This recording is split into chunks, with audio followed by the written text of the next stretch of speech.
If you're looking to create, grow, and sustain your wealth, download and subscribe to the Pain Points of Wealth podcast at BeBullish.com with Bob, Ryan, and Chris Payne. It's your podcast for market insights, money tips, and real talk on the economy. Download and subscribe at BeBullish.com.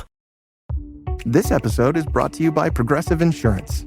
Fiscally responsible, financial geniuses, monetary magicians. These are things people say about drivers who switch their car insurance to Progressive and save hundreds. Visit Progressive.com to see if you could save.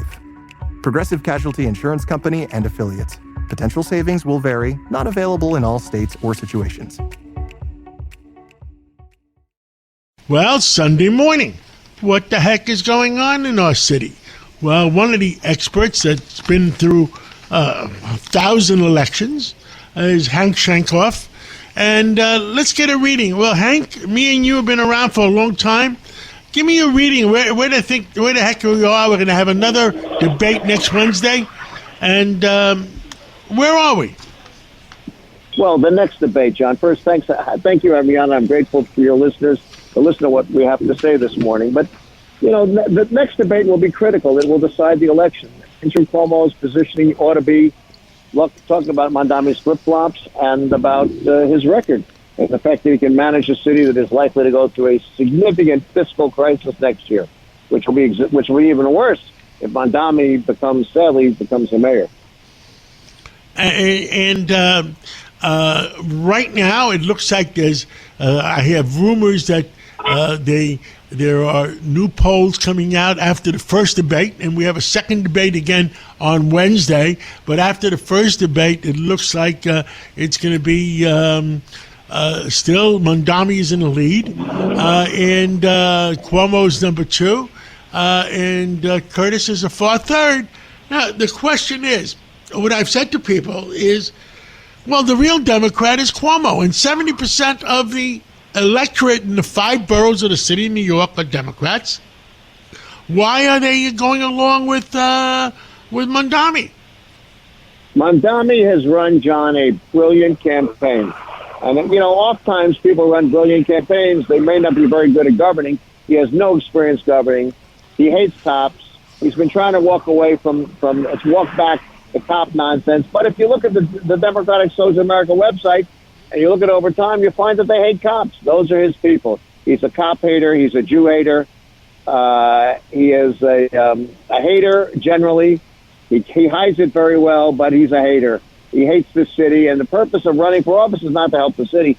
The purpose of running for office for Mondani is to create a national movement of socialists in control of our cities because the Democratic Party is falling apart, and the stupid Democrats can't figure out a way to come up with some emotional language and emotional positioning that makes it impossible for Mondami to get into the game. And they failed us miserably. Yeah, that I would agree with you 100% on that. What choices, is there any other choices that you think New Yorkers have? I mean, they got to go out and vote. They got to go out and vote in masses and vote for common sense. Don't vote for socialism. Well, they vote for the socialists. They're going to get unfortunately, they're going to get what they deserve.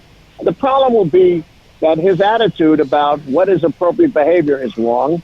You know, you don't see Catholics on the street today and Christians running around demonstrating and trying to blow up buildings or beat the crap out of people in the streets or assault them. When we have murders of Christians in Nigeria today, finally talked about with great courage by the New York Post. But a lot of us have been watching this. It's about religious freedom. You don't see people who are being abused and their fellows are being abused, running through the streets, behaving like these children and these pro-Palestinian people have behaved in New York City. But Mondami is going to tolerate that. He's going to tolerate a city of anarchy, and people should get used to it. He's going to tolerate a city where people he doesn't agree with are assaulted in the streets like Jews. They should get prepared for it because that's what's going to happen. Well, Hank Sheinkopf, I mean, we got one more debate. I look forward to being with you during that debate or a little bit the day after, and let's see what happens. And God bless you and God bless America. Well, John, Andrew Cuomo can win this thing. It's not over yet. That debate will determine what happens. So God bless New York, and you're right. Hopefully we'll get through this. Thank you so much, and let's catch up again right after the next debate. I hope so, John. Be well. And to your listeners, have a great day. Thank you. If you're looking to create, grow, and sustain your wealth, download and subscribe to the Pain Points of Wealth podcast at BeBullish.com with Bob, Ryan, and Chris Payne. It's your podcast for market insights, money tips, and real talk on the economy. Download and subscribe at BeBullish.com.